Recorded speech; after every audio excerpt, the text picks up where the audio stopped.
మాట్లాడిన మాటలు చూశాను. ఆయనకి ఇంకా సబ్జెక్ట్ మీద పూర్తి అవగాహన లేనట్టుంది. సండే కాకుండా ఇక్కడ ఎక్కువ టైం స్పెండ్ చేస్తే అసలు ఏం జరుగుతుందో రాష్ట్రంలో ఆయనకు కూడా తెలిసి వచ్చే పరిస్థితి ఉంటుంది. నంద్యాల మెడికల్ కాలేజ్ని ఎవరు పీపీపీ పద్ధతిలో తీసుకోవట్లేదు. ఏదైతే గత ప్రభుత్వంలో దాదాపు 85% 90%కి కంప్లీట్ అయ్యి వచ్చిన 5 మెడికల్ కాలేజీలు ఏవైతే ఉన్నాయో అవే పద్ధతిలో నడుచుకోబోతున్నాయి.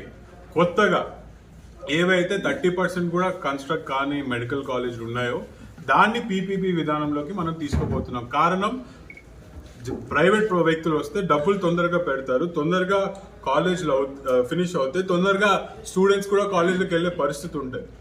కానీ దాని కంట్రోల్ కూడా మళ్ళీ గవర్నమెంటే పెట్టుకునే పరిస్థితి.